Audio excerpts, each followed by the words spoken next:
Welcome to microeconomics class. In this class, I'll be explaining why markets move towards equilibrium. In the previous videos, we learned about equilibrium price and quantity. The equilibrium price is the price at which quantity demand is equal to quantity supply. That is, at that point, the price at which sellers are willing to sell their product is equal to the price consumers are willing to pay for the product. Now, let's say we have a situation whereby the price is either above that equilibrium or below the equilibrium. So maybe we are going to consider two cases. Case one is when the price is above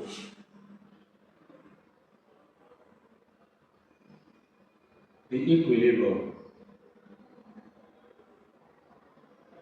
So I'm going to use a diagram to illustrate that. So let's say we have this diagram. So we have the quantity here. This is the origin. We have the price of the commodity here. We have demand curve. Let me draw the demand curve. And this is supply curve. So don't forget, you remember that this point represents the equilibrium point where we have QE, and at this point we have PE. So now let's assume that the price is above the equilibrium. Let's say the price is above the equilibrium. Let me call it at PH. That is, the price is higher than the equilibrium. Okay, at this point, so let me check what happens. You can see when the price is above the equilibrium here, you can see that the quantities demanded, okay, this quantity demanded QD is lower than the quantity supply. This is quantity supply. Quantity supply. So, mean that there is excess supply, or what we call surplus. So, wherever the price of the commodity is above the equilibrium, it's going to create excess supply. That is, we have goods in abundance available in the market. So, because goods are in abundance in the market, because everyone wants to make profit at a higher price, so that excess supply will pull down the price back to the equilibrium. Because when there's excess supply, the price will crash, and the price will continue to crash until it gets back to the equilibrium. Okay, the bottom line is that wherever the price is above the equilibrium, and it's going to create excess supply, and that excess supply will drag down the price to the equilibrium, and the price tends to fall back to equilibrium. Okay, that is case one. Okay, the second case, I call it case two, is when the price is below the equilibrium. Okay, now let's use the same illustration. So here I have quantity. This is origin, we have price here. Let's have demand, I have supply, and this point represents the equilibrium, just like before, PE, and this is QE.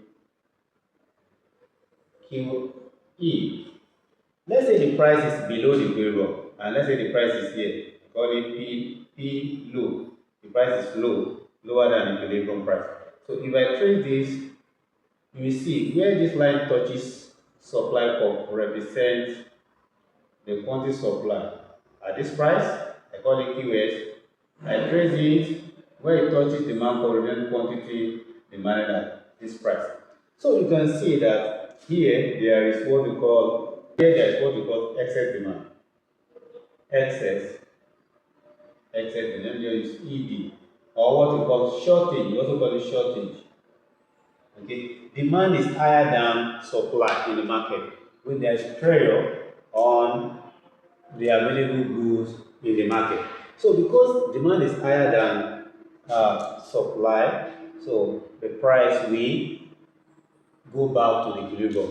Okay, there will be pressure on price to go back to equilibrium. So it's like consumers pushing the price themselves because of their high demand. They are pushing the price back to the equilibrium. So the summary is that wherever the price is below the equilibrium, okay, it will create excess demand, and that excess demand will drag back the price to the equilibrium, and the price will go back to the equilibrium.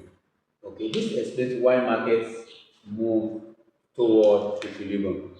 The size of excess demand here is represented by QD minus QS. Okay, so let me write that down. The excess demand, the size of excess demand you have here is QD. So excess demand here is QD minus QS. While the size of excess supply we have here is QS minus QD. Excess supply we have here is what? QS minus QD. Okay. Thank you. Don't forget to like the video, drop your comment, and also share my video. Please follow my page for more updates. Thank you. See you in the next video.